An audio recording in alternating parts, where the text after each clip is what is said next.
Hi, family. You know that I am always happy to get back with you.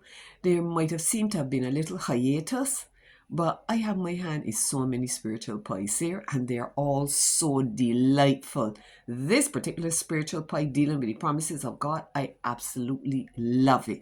So, listen, today I have a devotion here to me which connects so strongly with the promises of God. And it is from a writer that I love a lot. He is so on point. A guy named Charles Spurgeon. So let me start quick as the time goes very fast. The text, God, even our God, shall bless us. That's a promise. When you pray, say, Father. It is strange how little use we have of the spiritual blessings which God gives us.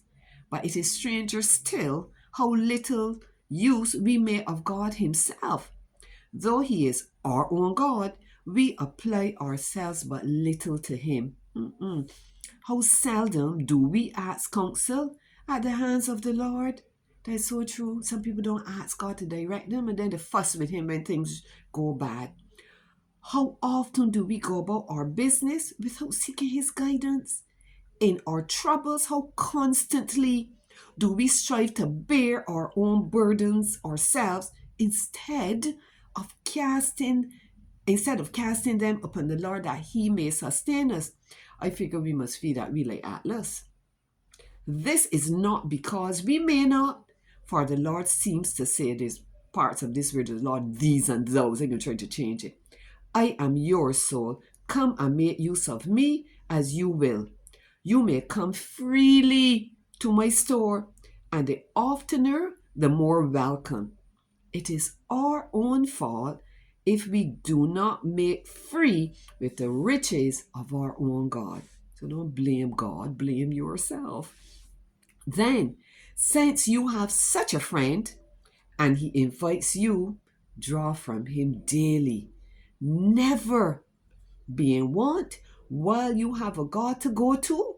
Never faint, never fear or faint while you have a God to help you.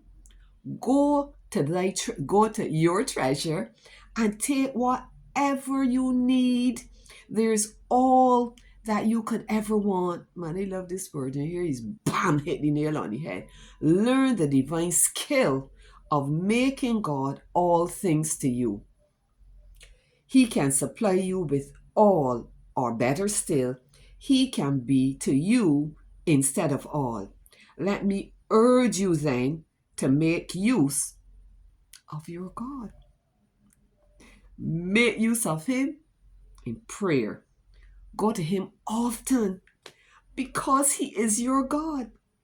Oh, will you fail to use so great a privilege? Fly to Him. Tell Him all of your wants. Use Him constantly by faith at all times.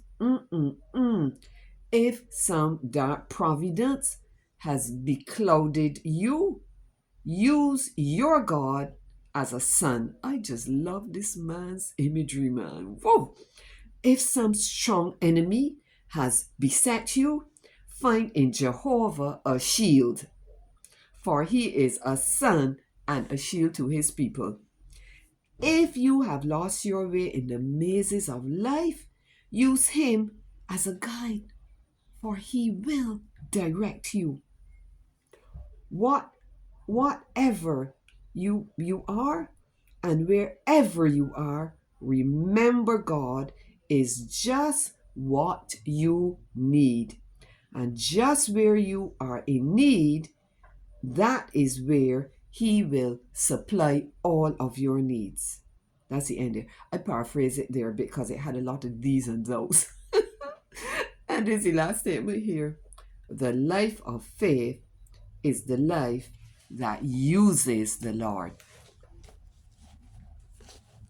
What do you think of that?